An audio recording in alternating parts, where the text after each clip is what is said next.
de libertação, primeira parte, capítulo 3, Desespero, cada sexta-feira da paixão. A responsabilidade é uma das características fortes dos espíritos nobres. O homem são os seus esforços de fidelidade, dever, equilíbrio, valores escassos no comportamento de Roberto Domênico. Quando a consorte lhe notificou os sinais da primeira gestação, era o período da tradicional Semana Santa. Sem saber se explicar, ele foi tomado de súbito horror e, possesso, agrediu-a com ferocidade, sendo-lhe arrancada das mãos pela interferência da genitora, que o enfrentou, palavrória e selvagem. Os gritos e cenas atraíram as atenções da vizinhança, que interveio prestamente, enquanto as expressões de excomungado e endemoniado eram repetidas à socapa, em se considerando o respeito tradicional que se devia à data. Olhar esgazeado, flébio, colérico, estava tomado pelas fúrias, somente a custo sendo detido pelos circunstantes. A esposa, ferida e trêmula, socorrida e agônica, não podia compreender a erupção de calamitosa ocorrência. Não houvera sequer discussão. Como um raio fulminante que o atingisse, ele se erguera, congestionado, em face da notícia, aplicando-lhe certeiro golpe no rosto, que se rompera, deixando escorrer pelo canto da boca o rubro filete de sangue. Passada a bestial cólera horrenda, ele caiu em pesado torpor de inconsciência, vindo a despertar com a mente turbada horas mais tarde. Recordava-se vagamente de que, ao impacto da notícia que lhe deveria constituir alvíceras, percebera a estranha, volumosa forma em atitude agressiva e gargalhante que o dominou, truculenta. Pela mente, em alvoroço, as ideias turbilhonavam e chispas flamejantes lhe atearam um desconhecido incêndio interior que o levou à agressão infame. É verdade que, cessada a embriaguez dos sentidos no matrimônio, o amor de débil vitalidade de que se dizia dominado desapareceu, fazendo-o retornar aos hábitos nefários do passado. Volver assim ao álcool e às noitadas alegres entre comensais da mesma insânia. Sob a ação dos vapores tóxicos decorrentes da ingestão da aguardente, teve início a deteriorização do sistema emocional, simultaneamente sincronizando a mente enferma com outras desencarnadas de semelhante teor vibratório. Digamos sem rebuços. Roberto Domênico era um obsediado, avançando em largas passadas para a subjugação irreversível. Os distúrbios de que era objeto, a índole apaixonada, o caráter fraco, a personalidade instável, eram expressões da sua baixa posição espiritual, revelando-lhe a procedência e as vinculações que mantinha com comparsas e adversários desencarnados. Em resumo, era um algemado às trevas, onde procedia por impositivo das vidas arbitrariamente gozadas no passado. Sem nos determos no exame dos fatores sociopsicológicos causais do alcoolismo generalizado, de duas ordens são as engrenagens que o desencadeiam, observado o problema do ponto de vista espiritual. Antigos viciados e dependentes do álcool, em desencarnando, não se liberam do hábito, antes lhe sofrendo mais rude imposição. Prosseguindo a vida, embora a ausência do corpo, os vícios continuam vigorosos, jungindo os que a eles se aferraram a uma necessidade enlouquecedora.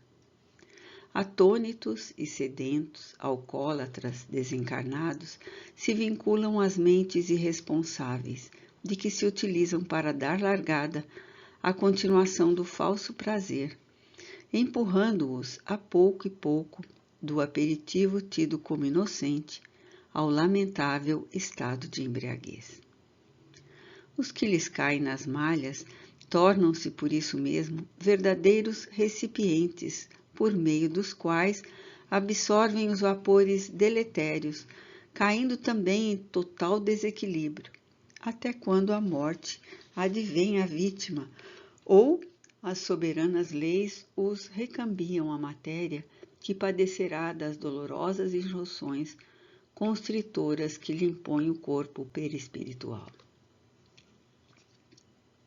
Normalmente, quando reencarnados, os antigos viciados recomeçam a atividade mórbida, servindo por seu turno de instrumento do gozo infeliz para os que se demoram na erraticidade inferior.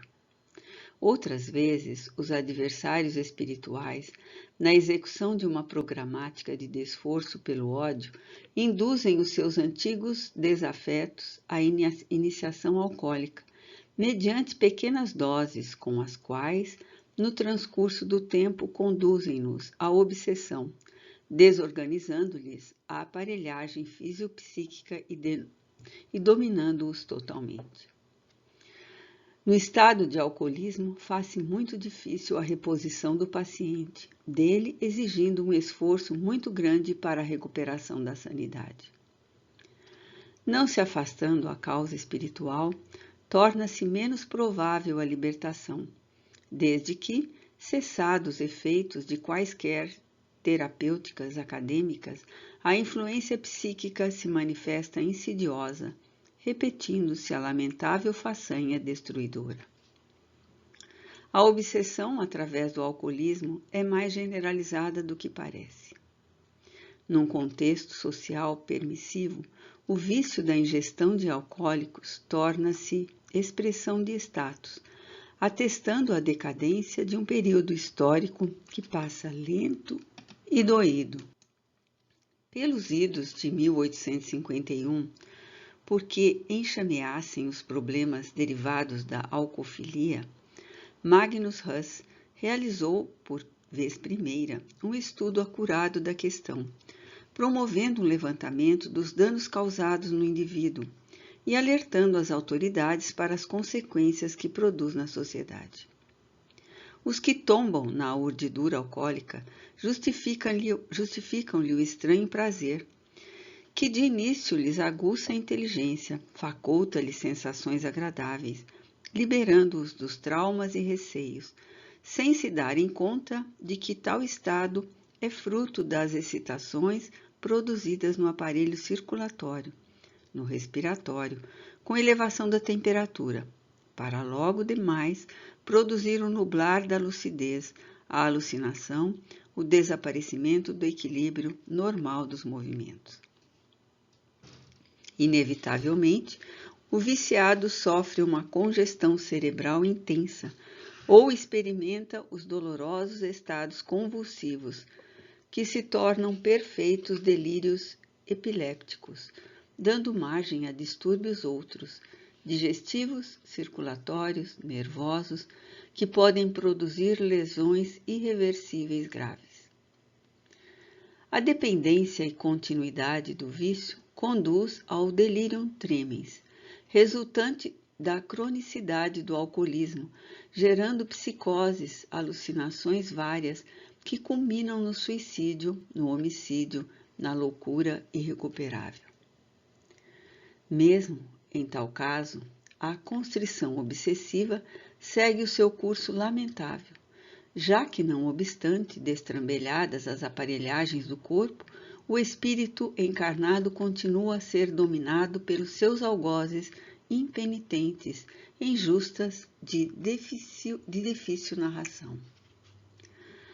Além dos danos sociais que o alcoolismo produz, engendrando a perturbação da ordem, a queda da natalidade, a incidência de crimes vários, a decadência econômica e moral, é a enfermidade espiritual que o vero cristianismo erradicará da terra, quando a moral evangélica legítima substituir a débil moral social conveniente e torpe.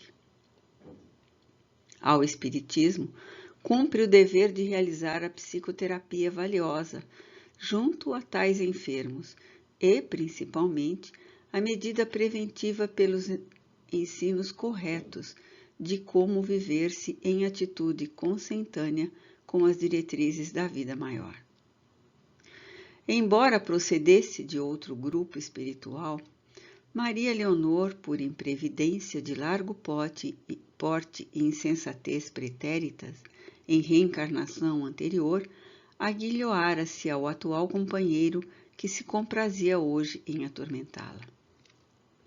Realmente, as leis sábias que regem o universo dispõem de recursos superiores para fomentar o equilíbrio e recuperar os infratores, reajustando-os aos códigos severos da harmonia geral, não necessitando da descabida interferência humana negativa, infligindo dores ou penas a quem quer que seja, sobre pretexto algum. O egoísmo, fator vitalizante do orgulho, desborda no homem primário na escala evolutiva e inspira-o, impulsiona-o a reações improcedentes, mediante as quais se faz instrumento de purgação para o seu próximo, consumindo-se também na aquisição de dívidas innecessárias. Quando o amor abençoar as almas e o perdão exteriorizá-lo mediante a vivência da fraternidade sem jaça, a recuperação de um endividado não ocorrerá através do débito de novo insensato cobrador. Em face das suas experiências pregressas, Maria Leonor granjeara, outros sim, valores morais relevantes, forjando vigorosa fibra moral em que se amparava para os cometimentos redentores. Quando jovem, aprendera a caminhar à borda do abismo sem tombar nele, a transitar pelo paú das viciações humanas sem chafurdar nas suas águas pútridas, a ver a miséria e compadecer-se dela, a ouvir o riso do prazer sem o aceitar, em razão de poder discernir entre o júbilo real e o esgar agônico da sensação animalizante. A genitora, que costurava de modo a manter o precário orçamento doméstico, mantinha sua melhor clientela entre as cortesãs. Nota explicativa 2. Cortesãs. Cujos lares, os infectos quartos de bordéis miseráveis, encontravam-se em parte insalubre e malsinada da pequena cidade. Embora fosse um local notariamente conhecido, era Maria Leonor quem levava os vestidos para as entregas esporádicas. Tão habituais se fizeram as rápidas incursões por aqueles sítios, onde, não raro, surpreendia espetáculos deprimentes, que criou uma repulsa íntima ao local e aos seus frequentadores. Oportunamente, uma sofredora residente do triste reduto explicou-lhe quanto a gravidade das suas jornadas por ali, mesmo que com finalidade compreensível, e pediu-lhe não mais voltasse. Prometeu falar diretamente à sua progenitora, elucidando sobre os riscos desnecessários para a pulcra donzela, o que lograra com êxito, embora a contrariedade da astuta e irresponsável senhora. Encolhida e amedrontada, após a ríspida e violenta lampana, Maria Leonor nem sequer se atreveu a chorar. Com o choque da absurda reação do esposo, lampejara-lhe na mente a visão hedionda do ser espiritual que o tomara, investindo bestial contra a sua fragilidade. Naquele átimo, pareceu-lhe recuar a um tempo, sem tempo definido, além da imaginação, onde identificava a expressão furibunda do olhar, despejando chispas de ódio de que jamais se esqueceria. Em sucessão rápida, assomara-lhe à mente, em tropel avassalador, as recordações que lhe pareciam mortas e que foram, na infância solitária e triste, uma constante tanto nos sonhos terrificantes que a venciam durante o repouso físico, quanto nos receios da solidão em vigília. Nesse comenos, sem poder se explicar, deu-se conta das inomináveis amarguras que a aguardavam. Se por um lado as cenas de pavor afloravam do inconsciente a zona motora, encarregada das conquistas do eu pensante atual, por outro se descortinava em pré-cognição rápida e antevisão dos testemunhos supremos que lhe estavam reservados em dores e renúncias, sacrifícios e dificuldades. Sentindo-se débil, por que não dizer abandonada, no báratro em que sempre vivia, exceção feita aos ilusórios dias de corte antes do matrimônio, pela enferma argúcia do esposo, ali mesmo desfaleceu. Algumas vizinhas, prestimosas e a mãe aturdida, levaram-na ao leito, assistindo-a com uma substância caseira de odor forte, a fim de despertá-la. Enquanto isso, parcialmente desdobrada, sentia-se correr por imenso túnel em sombras, seguida por sicários de sentimentos empedernidos que a ameaçavam e a perseguiam, inclementes, protestando de esforço e morte. A injunção, desesperadora, parecia esmagá-la quando se recordou da oração, o divino lenitivo dos infelizes e humildes, sublime refúgio dos perseguidos e abandonados no mundo. Apesar das circunstâncias afligentes, orou sem palavras essa prece de amor e confiança que é mergulho do ser dependente no oceano da misericórdia do ser doador.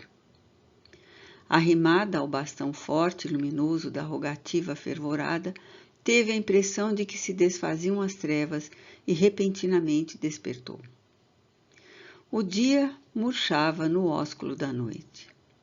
A preocupação estampada no rosto dos circunstantes que assistiam se desvaneceu, e a pouco e pouco assenhoreou-se 2 insucessos ocorridos. O esposo infeliz, algo hebetado, após o gesto covarde, logo se pôde locomover. Buscou refúgio numa górgote de chuchar. Nota explicativa 3. Tasca de vagabundos. Embriagando-se perturbado. Avançadas horas, retornou ao modesto lar, encontrando desperta a consorte sofrida. Cambaleante, desequilibrado, entre blasfêmias, vociferou: matar-te-emos, infeliz, não através de um golpe certeiro, porém lentamente.